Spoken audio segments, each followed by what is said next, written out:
this is Atika Ansari. Welcome back to our channel Vox Populi, the voice of the people. Our today's topic is Section 5 of Specific Relief Act 1877. तो जी specific relief act के section 5 की तरफ चलने से पहले, उसको discuss करने से पहले मैं आपको अगेन रिक्वेस्ट करूँगी कि आप हमारे चैनल को लाइक करें, सब्सक्राइब करें, शेयर करें और कमेंट भी ज़रूर दें हमारी वीडियोस पे, ताकि हम आपकी राय को जान सकें। तो जी section 5 of specific relief act bare act से हम पढ़ते जाएंगे और इसको इंटरप्रेट करते जाएंगे। तो वो कहता है स्पेसिफिक रिलीफ हाउ गिवन, यानी कि कोर्ट कैसे रिलीफ देती है या प्लेंटिफ किस तरह से रिलीफ सीख कर सकता है या कैसे अपने राइट्स की हिफाजत कर सकता है। तो इसमें कुछ क्लासेस दी गई हैं, 5 क्लासेस दी गए हैं। हम उनको पढ़ते जाएंगे और साथ ही साथ उनको इंटरप्रेट भी करते जाएंगे। तो सब क्लास ए जो है वो कहता है by taking position of certain property and delivering it to a climate. कोई बंदा है वो लॉफुली किसी प्रॉपर्टी का ऑनर है, वो प्रॉपर्टी आइदर मूवेबल है और इमूवेबल है। उसे अगर उसकी प्रॉपर्टी से डिस्पोजेस किया जाता है तो वो अपनी प्रॉपर्टी की पोजीशन वापस ले सकता है। और अगर मिसाल के तौर पर किराए पर कोई बंदा किसी घर में रह रहा है, वो टेनेंट है और उसे एग्रीमेंट के टाइम से पहले, उसके टेन्योर से पहले जो कि अभी बाकी है, जो कि रहता है, उसे उठवा देते हैं मालकान, तो भी वो कोर्ट से रिलीफ ले सकता है। और अगर इमूवेबल प्रॉपर्टी है और वो किसी वजह से डैमेज हो गई है, तो वो ये नहीं कह सकता कि मुझे ये नहीं चाहिए, बल्कि यहाँ इक्विटी के बेस पे अदालत कोर्ट फैसला करेगी और प्लेंटिफ को रिलीफ देगी। उसके बाद है सब क्लास बी, जो कि कहता है by ordering a party to do the very act which he is under an obligation to do. Sub class A में ये था कि जिसका हक था, कोर्ट उसको उसका हक लेकर देगी।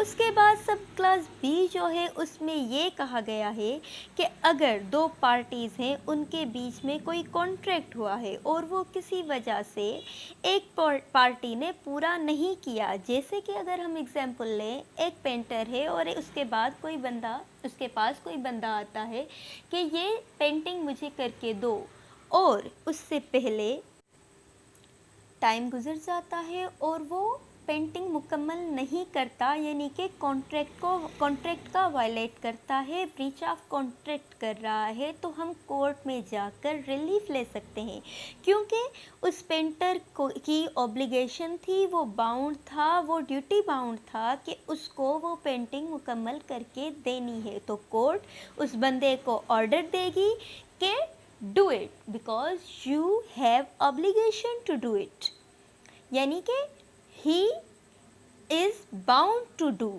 यानी कि उस पार्टी की जिम्मेदारी है, वो अपने फ़राइज़ से मुकर नहीं सकता, उसको अपने फ़राइज़ को पूरा करना है। उसे कोर्ट ऑर्डर देगी कि अपने हिस्से का काम मुकम्मल करो, और उसे वो करना पड़ेगा क्योंकि इट वॉज एन एग्रीमेंट। उसके बाद है क्लॉज सी ऑफ सेक्शन 5। वो कहता है by preventing a party from doing that which he is under an obligation to do. कोई हमारे ऐसे राइट को वायलेट करता है, उस ऐसे राइट की वायलेंस करता है जो कि हमारा सिविल राइट है। जैसे कि मिसाल के तौर पे मैंने एक केस ला सुना कि वहाँ पर दो रोड्स थे और वहाँ पर एक प्लॉट था, और प्लॉट की जब कंस्ट्रक्शन हो रही थी, जब उसकी रजिस्ट्रेशन हो गई, उसको एक मैप मिल गया, तो उस जो बनवाने वाला था, जो मालिक मकान था, उसने देखा यहाँ पर तो कोई भी नहीं आता, यहाँ पर तो कोई भी नहीं देखता, यहाँ पर तो कोई भी हमारे ऊपर कोई भी बाउंड्रीज़ नहीं लगा सकता, हमें नहीं रोक सकता, कोई कुछ नहीं कह सकता। तो उसने ये किया कि उस मैप की वायलेंस पे चला गया और उसने रास्ता का जो कट था उस पे भी अपने लिए गाड़ी की पार्किंग बनवा दी, अपने घर के लिए। जो प्लॉट था, जो मैप था, उसमें घर था, उस घर की जो है वो उसने कार पार्किंग बनवा दी।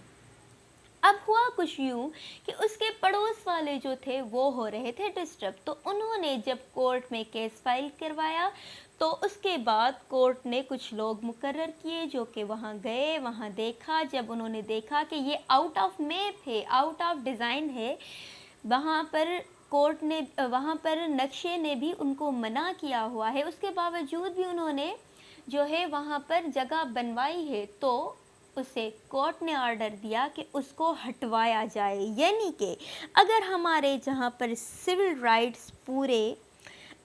राइट्स जो है उनकी वायलेंस हो रही है, तो कोर्ट उसको रोकेगी कि भाई हमें ये नहीं करना, आपको ये नहीं करना।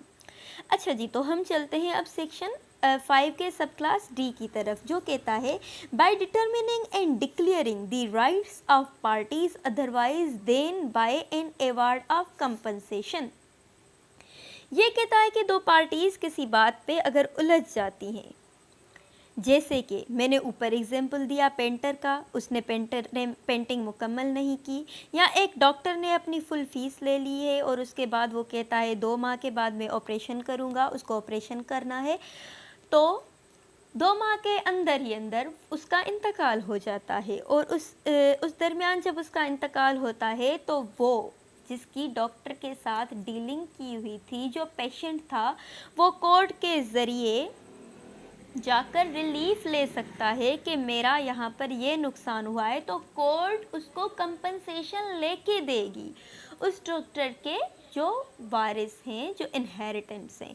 उसके बाद 5 and the last not least जो कह रहा है बाय अपॉइंटिंग रिसीवर, यानी कि कोर्ट जो है एक रिसीवर मुकर्रर करती है। जैसे मैंने सब क्लास डी में आपको एग्जांपल दी थी कि उनका डिस्प्यूट हो गया था, एक मैप के आगे उन्होंने मैप को जो है फॉलो नहीं किया और उन्होंने अपने घर को एक्स्ट्रा बाहर कर दिया, तो कोर्ट ने एक बंदा रखा, 2 बंदे रखे, 3 बंदे रखे, यानी कि एक रिसीवर मुकर्रर किया। जब तक उनका डिस्प्यूट रिजॉल्व नहीं होता, उनके मसाइल हल नहीं होते, तो वो उनकी देखभाल करेगा। जब तक फैसले नहीं आते उस प्रॉपर्टी को लुकअप करेगा, जब तक मसले का हल नहीं निकलता।